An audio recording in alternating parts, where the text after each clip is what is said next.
It's my feel-good breakfast show. Welcome back to the Feel Good Breakfast Show. Not the your Feel Good Breakfast Show. But it is the one. It is it's the one. the one. It's the one. And of course, we're on SABC3. It's time for us to catch up with our entertainment reporter and founder of the YouTube channel, the A1, in studio with us today to give us the lowdown on all things Pan-African entertainment. Everybody, Moyen. Hello, sister. Listen, before we kick it off with what's happening in Africa, because we've claimed her, we have to talk about the fact that Beyonce has released the very first photos of the twins that the whole world is claiming that they're Sir and Rumi Carter. Of course, look at her, looking amazing. She's currently staying in Malibu, and they are renting a $400,000 a month mansion, and I think that is where the photos were taken. You know, just lying around money. Just in chair. Wow. What do you make of this news? It's massive news, right? Oh, of course. I mean, we've been dying, we've been waiting, and this is a really big deal because apparently these might be the natural birth.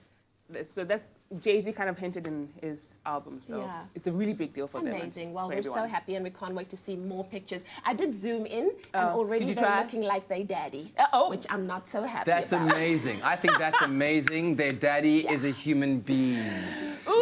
Moving on to other things, let's talk Durban International Film Festival, and a very, very exciting thing and a chance for us to showcase what we're doing on the African continent in terms of producing quality. Yeah, and I think it's a great opportunity for South Africans to see the movies and the caliber of movies that are, you know, done in the rest of Africa. So it's happening from the 13th of July to the 23rd. So if you can get yourself to Durban within that space of time, go see the movies that we're about to talk about. Exactly. Let's kick it off with All of Us. Yes, now All for Us, that is from Kenya. And it's a story about a terrorist attack in a bus moving from Somalia, and it's all about how the Muslims kind of protect the Christians, and they all come together. It's not about religion, it's not about you know, who's this side and who's that side. It's really about coming together. Let's protect each other, let's protect our kids. Beautiful story. I mean, in times like this, nothing matters but human beings, and so it's a really gripping story, and if you can, go watch it. And I think something that is exemplary of that philosophy of Ubuntu that exists within the African diaspora, wherever you go, we understand that. And so it's great to have it told in a story like this. And then from Rwanda, we have A Place for Myself. Yes, A Place for Myself is a beautiful story about an albino girl. She's 5 years old, and she's really just trying to figure out her place in this world. And she's being teased a lot in school. She's being pretty much told that being albino is a problem. And her mom has to kind of stand with her, encourage her, and be like, you've got something special. And that's really what the story is about. So it's also one that you need to go see. Powerful stories coming out of Africa. I love that. Let's talk about Egypt. Withered Green, Mohammed Hamad. Now, this is a story about a lady who is not allowed to go to her sister's engagement because that's tradition. And so she also had a medical test that kind of shook the whole story up. I'm not going to say it because I'm giving stuff away.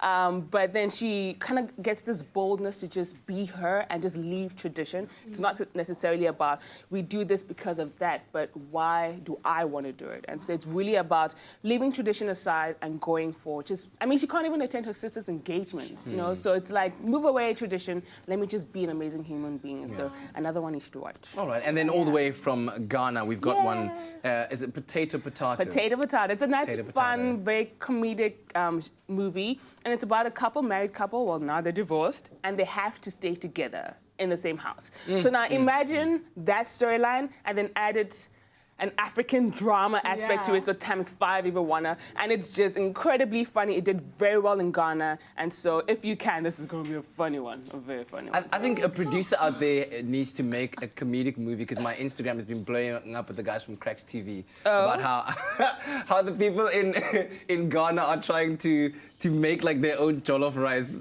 You know what?